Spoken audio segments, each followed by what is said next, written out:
односно од 7 часот по локално време започна, односно се отворија гласачките места и ќе трае гласањето се до доцна вечерта, односно до 22 часот.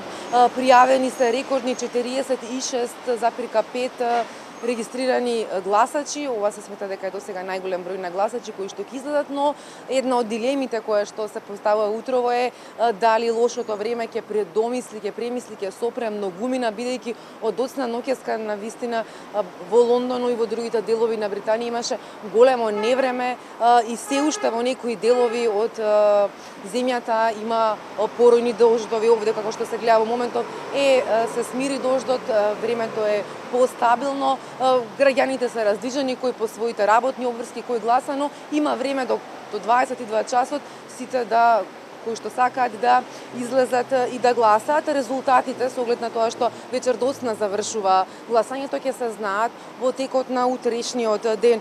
Од утрово започна молкот, додека до ноќеска до 12 часот се водеше жестоката кампања која што 4 месеци активно и жестоко трае овде, но до самиот крај имаше разгорено дебати на двата табора, исто така и на улиците. Приврзаниците на двете страни до последен момент ги водеа битките да придобијат гласач повеќе, затоа што се очекува дека овој референдум клучниот збор ќе го имаат секако неопределените, бидејќи анкетите постојано покажуваат мртва трка, односно многу близок резултат. На едни анкети ќе води едната страна, односно противниците на Брекзит, потоа застапниците и последните последните резултати, според анкетите, победата односно ќе ја носат оние кои што се против Брекзит, но сепак останува се во рацете на гласачите во текот на овој ден да кажат. Јас вчера направив една анкета и разговор со дел од британците, па предлагам да ја слушнеме пред да продолжам понатаму.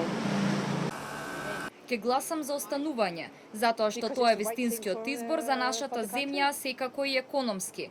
Ке гласам утре, но немам идеја како би завршило гласањето. Воздржан сум, но и не знам како би се одвивале работите доколку излеземе. Сепак сметам дека најверојатно ќе гласаме за останување во Унијата, барем така би требало да мисли мнозинството од популацијава. 100% going to vote. Излезам на гласање, не се двоумам. Јас сум за излез најмногу поради миграцијата. Мислам дека можеме и сами. Постојат економисти кои велат дека нема да крахираме доколку сме сами, па ним ке им верувам.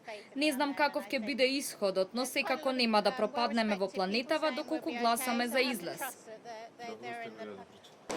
Да, како што слушнавме од анкетата, граѓаните и од протиставени ставови ги презентираа на некој начин и дел од главните аргументи кои што се водеа во текот на 4-месечната изборна кампања овде во Британија.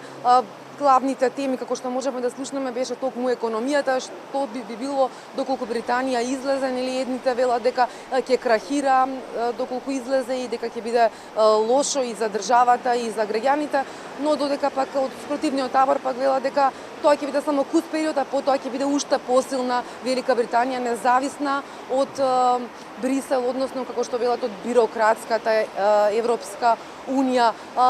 Ова е ден на независноста, изјави и смета предводникот на кампањата за Брекзит, поранешниот градоначалник на Лондон Џонсон, додека пак за предводникот на кампањата анти-Брекзит, актуелниот премиер Камерон, ова е историски ден и граѓаните ќе донесат екзистенционална одлука по која нема назад.